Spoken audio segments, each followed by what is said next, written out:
كتعرفوا ديك القضيه ديال كيقول لك الكذاب نسيه وسولو، هذه هي اللي دار هذا المغربي هذا الجزائري. هذا المغربي كان فاتح لايف وطلع مع واحد الاخ جزائري، بقاو كيتهاودوا هو وياه عندي عندك عندي عندك. قالوا داك المغربي مرحبا بك اجي مرحبا بك، اللي بغيتي واللي تشهد خاطرك نصوبها لك، بغيتي بسطيله بغيتي الحوت اللي بغيتي نوجدها لخويا مرحبا بك. قال له انا الا جيت عندك الجزائر شنو غادي دير لي؟ قال له حتى انا مرحبا بك سيدي على راسي وعينيا اللي بغيتي صوبها لك.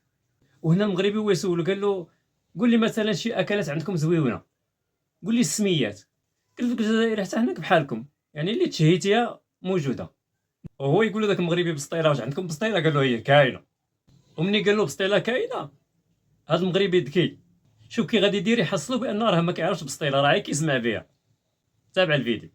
والله لا ما كاش بحالو. والله حفظت بيا اجي اخويا مرحبا. شو تشها خاطرك، شو تشها خاطرك. نذبحوا لك الدجاج البلدي ونذبحوا لك الحولي ونديروا لك البسطيله ونديروا لك ديال الحوت اللي بغيتي اخويا. مرحبا بك خوت حنايا.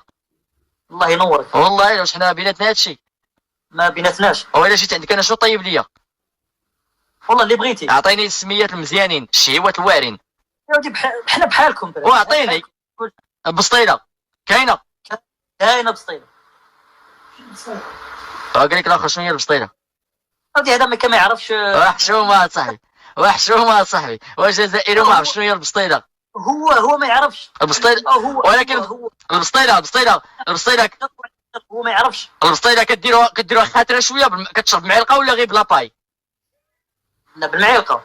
اسال الله يحفظك ديال الدنيا واخي ما كاينش بسطيله بمعلقه. انت سيدي واش شوف لك الكذاب قال لك بسطيله بالمعلقه، هذا واقيلا 100% خلطاتو البصاره مع البسطيله.